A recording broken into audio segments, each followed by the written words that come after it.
안녕하세요. 배당으로 먹고 사는 백수삼촌입니다. 저의 지난 영상들 보신 분들은 아시겠지만 저는 JPQ에 3년 정도 투자를 했었습니다.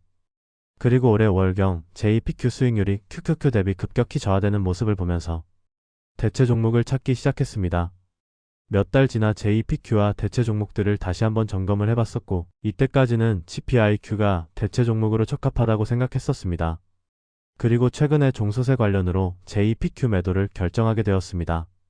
그리고 종목별로 배당락일은 다르지만 12월 배당락이 지나면 26년 종소세 이슈는 사라지기 때문에 이제 JPQ를 재매수할 것인지 다른 종목으로 갈아탈 건지 결정을 해야 할 시간입니다. 결국 저는 QQQI를 매수하는 것으로 결정했고 오늘은 제가 나스닥 추정 커버드콜 ETF로 QQQI를 선택한 이유에 대해 얘기해 보려고 합니다. 저는 결국 QQQI로 결정했지만 끝까지 결정하기가 쉽지 않았습니다. 세 종목이 큰 틀에서는 거의 동일한 종목이고 차이가 크지 않기 때문입니다.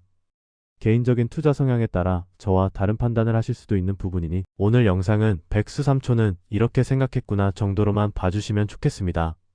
제가 종목 선정을 위해 중요하게 봤던 몇 가지 요소 먼저 확인해 보겠습니다. 먼저 수익률입니다. 수익률은 주가 수익과 배당 수익을 합친 토탈 수익으로 비교했습니다.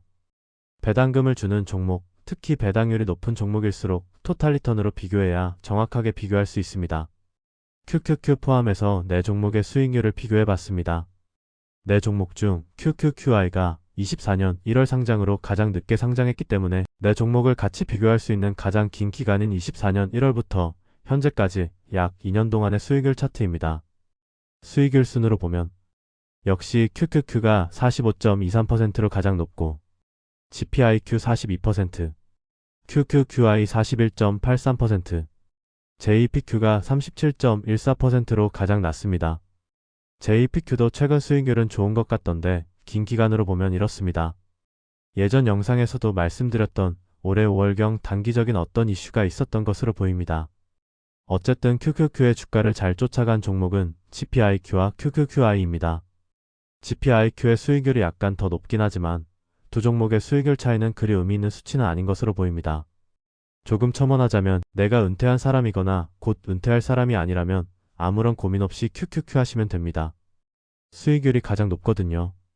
또 자가 배당하실 분들도 그렇게 하시면 됩니다. GPIQ나 QQQI는 QQQ와 2년간 약 3%, 연간 약 1.5% 정도 수익률 차이인데 저는 자가 배당에 쓸 저의 시간과 노력을 저 수익률 차이만큼 수수료로 지급한다고 생각하고 커버드콜을 선택했습니다. 두 번째는 배당률입니다. 은퇴 후 배당 투자에서 배당률은 가장 중요한 포인트 중 하나입니다. 최근 1년간 지급한 배당금 기준으로 GPIQ와 JPQ는 약 10% 내외, QQQI는 14%에 근접해 있습니다. 이전 영상에서 저는 너무 높은 배당률은 좋아하지 않아서 배당률 면에서는 GPIQ가 더 좋게 보인다고 말씀드린 적이 있었는데 저는 왜 QQQI를 선택했을까요? 배당률은 본인의 투자 성향에 따라 다르게 판단할 수 있으니 바로 다음으로 넘어가겠습니다. 세 번째로 배당금 지급 내역입니다. 세 종목의 상장 후 배당 이력을 보여드리겠습니다. QQQI입니다. 가장 낮은 배당금은 0.53달러였고 가장 높은 배당금은 0.64달러였습니다. GPIQ입니다. 가장 낮은 배당금은 0.38달러였고 가장 높은 배당금은 0.47달러였습니다. JPQ입니다. 가장 낮은 배당금은 0.34달러였고 가장 높은 배당금은 0.68달러였습니다. 뭐가 어떻다는 거지? 싶으신가요? 제가 여기서 비교한 건 월별 배당금의 변동폭입니다. 상대적으로 JPQ의 배당금 변동폭이 큽니다. 차트상으로도 QQQI와 GPIQ는 막대 길이가 비슷한데 JPQ는 막대 길이가 들쭉날쭉합니다. 어차피 배당률을 알고 있으니 투자금 대비 연간 내가 받을 배당금은 어느 정도 예상 가능하지만 매월 예상 가능한 수준의 배당금을 주는 종목과 매월 들쭉날쭉한 종목과는 배당받는 입장에서 차이가 조금 날 수 있습니다. 마지막은 거래량입니다. 이것도 이전 영상에서도 비교해봤었지만 예전엔 JPQ가 압도적이었다면 지금은 QQQI도 큰 차이 없습니다.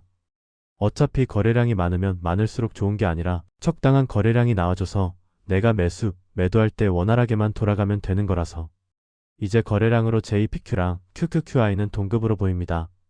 GPIQ도 예전보다 많이 늘긴 했지만 상대적으로 다른 종목들보단 적긴 합니다. 장중에 몇 번 체크해본 결과 거래가 불편할 수준은 아닌 것으로 보였습니다.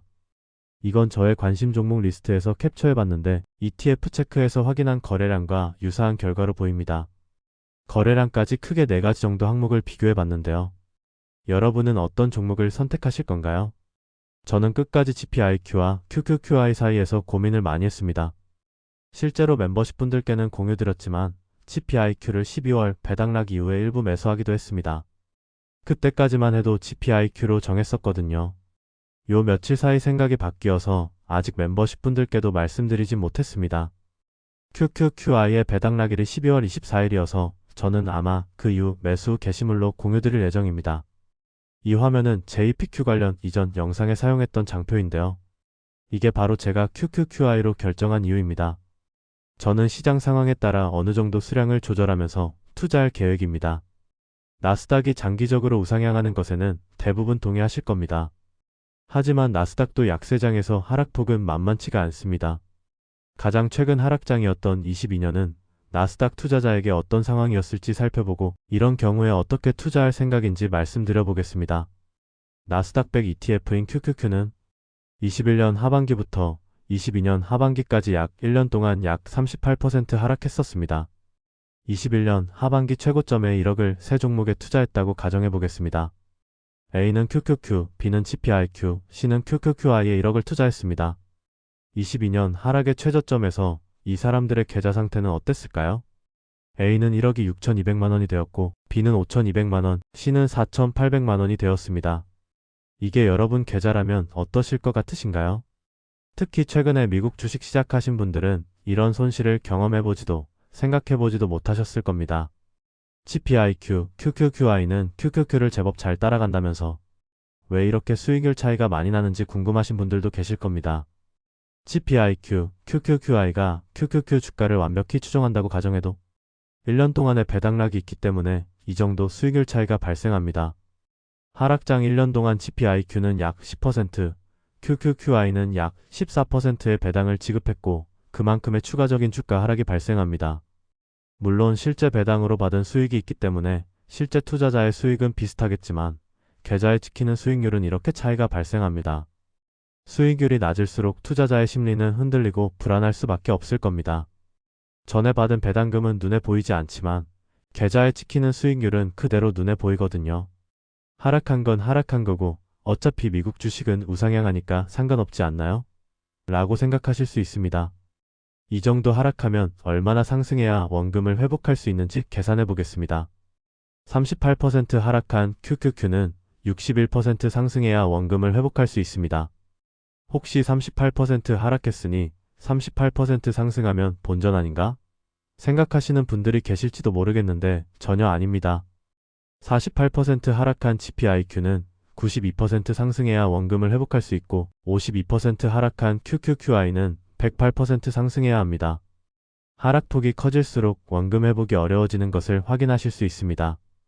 여기서 잠시 만약 1억을 투자해서 연간 세전 1천만원 배당금을 받고 싶은 경우 어떻게 투자하면 될지 생각해 보겠습니다. 첫 번째 방법은 배당률이 약 10%인 GPIQ에 1억을 투자하면 됩니다. 두 번째 방법은 배당률이 약 14%인 QQQI에 7천만원을 투자하고 남은 돈은 본인 상황에 따라 SGOV나 BOXXRP 등으로 수익을 냅니다. SGOV 등 파킹 ETF 관련 궁금하신 분들은 이전 영상 참고해 보시고요. 자, 그럼 어떤 투자가 더 좋은 투자일까요? 저라면 두 번째가 더 안정적이라고 생각합니다. 이게 바로 오늘의 결론, 제가 QQQI를 선택한 이유입니다. 다시 얘기 이어가 보겠습니다. C가 QQQI에 1억을 투자하지 않고 7천만원만 투자했다면 어떻게 됐을까요? QQQI의 배당률이 GPIQ보다 높으니 배당금은 GPIQ에 투자한 B와 비슷한 수준으로 받게 될 겁니다. A와 B는 투자금 1억을 전부 매수했기 때문에 계좌가 반토막이 되어도 할 수 있는 게 없습니다. 하지만 C는 B와 비슷한 배당금을 받아왔지만 이런 상황에 추가 매수할 수 있는 3천만원이 있다는 게 차이입니다. 3천만원으로 22년 최저점에서 물타기를 한다면 계좌는 어떻게 변할까요? 마이너스 52%이던 수익률이 마이너스 36%로 바뀌고 원금 회복하려면 108% 상승해야 했던 수익률도 57%만 상승하면 원금 회복이 되는 상황으로 바뀌었습니다. 오늘 조금 극단적인 예시를 들어 설명드렸는데 제 생각이 잘 전달됐는지 모르겠습니다. 오늘은 제가 QQQI를 선택하게 된 이유에 대해 설명드리려고 했는데 이야기를 하다 보니 결론은 하락장 대비 현금 비중을 유지하자는 내용이 되었네요. 맨날 상승만 할 것 같은 미국 시장도 2, 3년 주기로 약세장이 찾아옵니다. 약세장은 S&P 500 기준 20% 이상 하락하는 경우입니다. 현역에 계셔서 정기적인 소득이 있으신 분들은 상대적으로 리스크가 덜하지만 은퇴 후 한정된 자금으로 생활하시는 분들은 상대적으로 더 불안하고 흔들릴 수 있습니다.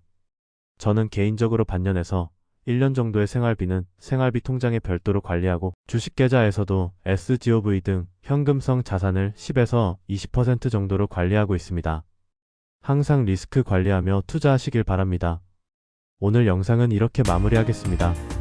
오늘도 행복한 하루 보내세요. 감사합니다.